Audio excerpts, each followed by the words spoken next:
संध्याकाळी आले तेव्हा आई मावशीशी फोनवर बोलत होते आणि खूप काहीतरी आत्मीयतेने सांगत होते की हो, फार गरीब आहे हा तो मुलगा. खूप मेहनत केली आहे त्यांनी. किती सुंदर गाणं बनवलंय ना. अशीच आपली मराठी कला पुढे जात राहू दे. तिला फोनवर डिस्टर्ब नको म्हणून मी आपली फ्रेश व्हायला गेले आणि आवरून झाल्यावर आईला सहज विचारलं, काय काय कोणाबद्दल सांगत होतीस मावशीला? कोण मुलगा? आई मला अगदी कौतुकाने त्याची स्टोरी सांगायला लागली. आहे अगं एक पोरगा, कसलं भारी गाणं बनवलंय त्याने माहितीये, नवीनच आहे. मी म्हंटल हो, कोण ग? चहाचा एक घोट घेता घेता मी तिला विचारले. आई अशी ताडकन उभी राहिली. कसलं सुंदर गाणं बनवलंय माहितीये का तुला? काय ऐकशील तू? आपली पोरं फेमस होत नाहीत ग. आपल्या पोरांची कला आहे ना सगळीकडे पसरली पाहिजे. असं काहीतरी बडबडत ती बेडरूम मध्ये गेली चार्जिंगला लावलेला फोन आणायला.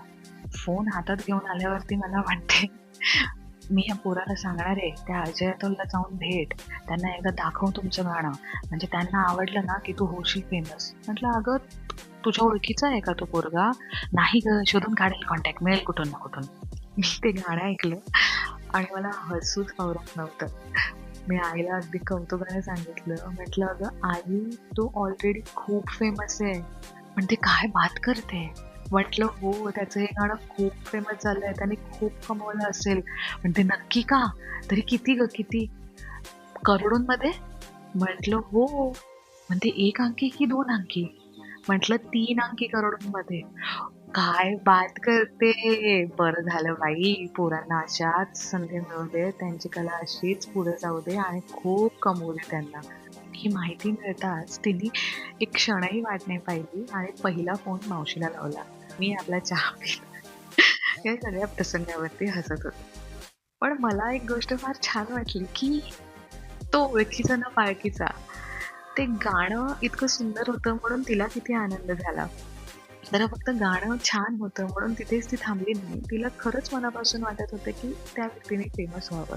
मावशीशी फोनवर बोलून झाल्यानंतर ती पुन्हा आली. भाजीला फोडणी देत देत तिने ते गाणं 10 वेळा तरी ऐकलं असेल. कला ही किती सुंदर असते ना. एखाद्याच्या आयुष्यामध्ये आनंद देणं हे फार कठीण असतं.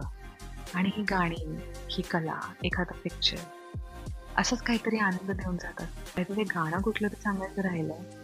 तुम्हाला सगळ्यांना माहिती असेल. गुलाबी साडी आणि लाली लाल बाल. एनिवेज, उद्या पुन्हा भेटूयात एका नवीन प्रसंग, गोष्ट किंवा विचारांसोबत. तोपर्यंत ऐकत राहा व्हॉइस नोट विथ अस्मिता.